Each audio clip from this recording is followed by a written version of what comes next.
Shalom, selamat pagi Bapak Ibu serta saudaraku yang dikasihi oleh Tuhan Yesus. Pagi ini bersama-sama kita merenungkan satu bagian firman Tuhan dengan judul Pertolongan Tuhan tidak pernah terlambat dalam hidup kita. Terambil dari kitab Injil Yohanes pasal 11 ayat 15. Demikian bunyi firman Tuhan. Tetapi syukurlah aku tidak hadir pada waktu itu, sebab demikian lebih baik bagimu, supaya kamu dapat belajar percaya. Marilah kita pergi sekarang kepadanya. Saudara, di dalam Yohanes 11 diceritakan tentang Lazarus yang sakit, dan kedua saudaranya yaitu Maria dan Marta telah mengirimkan kabar kepada Tuhan Yesus yang sedang berada di tempat lain untuk datang ke rumah mereka menyembuhkan dia. Namun yang terjadi adalah Tuhan Yesus malah sengaja tinggal 2 hari lagi di tempat dia berada. Dan ternyata Lazarus akhirnya meninggal dunia tanpa kehadiran Tuhan Yesus. Tentu saja hal itu membuat kedua saudaranya yaitu Maria dan Marta bersedih hati. Lazarus yang telah meninggal itu pun akhirnya dikuburkan. Saudara, dalam kisah itu mungkin Maria dan Marta merasa kecewa karena Yesus tidak cepat hadir untuk menyembuhkan saudaranya Lazarus yang sedang sakit keras.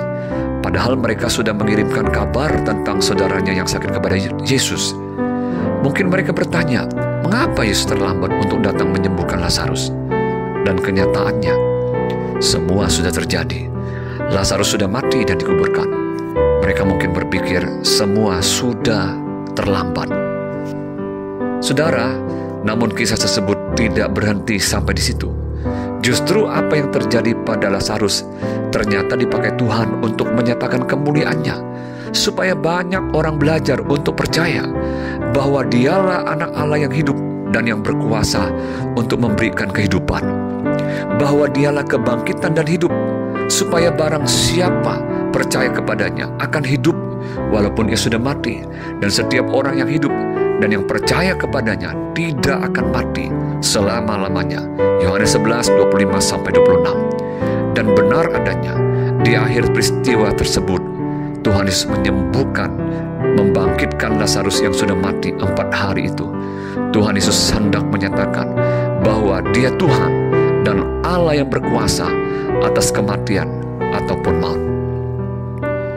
Melalui kisah tersebut di atas, marilah kita belajar untuk percaya bahwa pertolongan Tuhan tidak pernah terlambat di dalam hidup kita. Tuhan Maha Hadir. Sesungguhnya Dia selalu hadir di setiap musim hidup kita. Di balik peristiwa ataupun masalah, percayalah bahwa ada maksud dan kemuliaan Tuhan akan dinyatakan atas hidup kita. Jangan bimbang dan merasa kecewa bila kita harus menghadapi berbagai masalah atau pencobaan. Percayalah, Tuhan Yesus tidak pernah terlambat untuk menolong kita. Dia sendiri telah memberikan nyawanya untuk menebus kita dari kebinasaan. Dia juga yang akan terus menyatakan kasih dan pertolongannya atas hidup kita. Percayalah, ada kebaikan dan kemuliaan Tuhan sedang dinyatakan atas hidup kita di balik peristiwa. Sekali lagi, pertolongan Tuhan tidak pernah terlambat dalam hidup kita. Amin. Selamat pagi, selamat beraktivitas. Tuhan Yesus memberkati. Shalom.